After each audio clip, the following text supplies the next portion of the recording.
Senator, thanks for your time. I'm sorry I couldn't join you in person, but I had to update people on quarterback injuries or something like that. Thanks, Keith. This is a tough day for quarterbacks. Yeah, it is. Brady's out.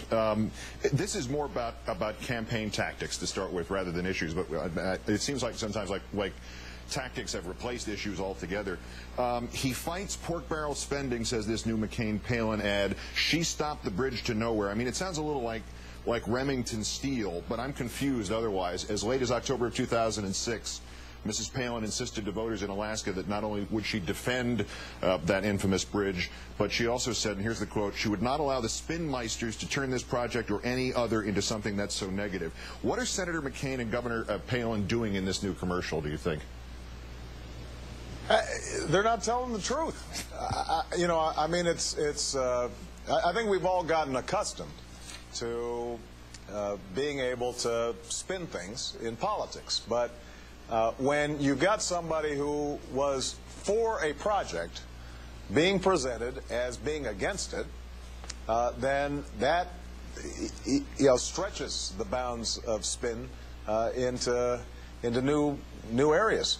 And as far as John McCain's concerned, I think that Senator McCain has on occasion broken with his party, but this notion that, as he said at his convention, that he would tell the lobbyists that they're not going to be running Washington anymore, who's he going to tell? His campaign chairman, Charlie Black, his campaign manager, Rick Davis, two the largest corporate lobbyists in Washington with client lists that extend into every major industry.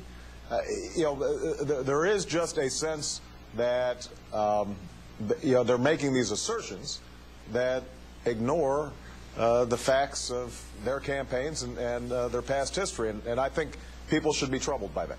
And Governor Palin hired a lobbyist to get earmarks to the tune of $27 million for a 6,000-person town, which is in its own scope is kind of a neat trick, but it does seem to counterbalance the basic platform of the Republican Party. You said that they're not telling the truth here, but when the stuff is a gross distortion, whether it's about their own positions or yours or facts in your history or whatever, what can you do about it, and why do people hesitate to use the word lie about these things?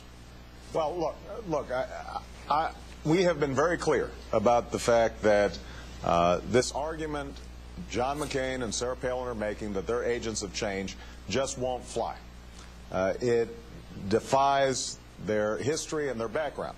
And we saw it in the convention, that they wouldn't talk about the basic issues that are really going to make a difference in the lives of middle-class families. So, I'm happy to have legitimate policy debates with them on where we want to take health care, what we want to do about energy, what we want to do about education, what are we going to do about the war in Iraq. But for them to run an ad that basically doesn't present an accurate record of their positions on issues, I think should raise some questions about how they would approach an administration. To something from your own convention, maybe the most compelling moment of your acceptance speech in Denver was that one strongly voiced word, enough. A lot of people who have felt angry about what's been done to this country in the last 7 or 8 years have that same sense of urgency and simplicity to it. Have you thought of using on the campaign trail and in your speaking engagements more exclamation points? Have you thought of getting angrier? Well, I tell you what, with 2 months to go, I think everybody needs to feel a sense of urgency. When I hear John McCain suggest that he's going to bring about change, I am reminded of the cartoon that Tom Tolles did in the Washington Post, where he has McCain say, watch out, George Bush, with the exception of the economy, tax policy, foreign policy, healthcare policy, education policy, and Karl Rove politics, we're really going to shake things up in Washington. The fact of the matter is that not only has John McCain agreed with George Bush 90% of the time, this is the party that's been in charge for 8 years. And they're now trying to run against themselves despite a few months ago having argued that John McCain saying that, listen, I've been supportive of George Bush, boasting about it. I said, I think on Saturday in Indiana, the American people aren't stupid. They are going to get it, but we've got to make sure that we are being clear, not only that they will not bring about change, but the very specific kinds of changes we want to bring in terms of green technology jobs in America, investing in our education system, making college more affordable, making health care accessible to every American. That contrast, if we go into November with that contrast on the minds of the American people, I think we're going to do well.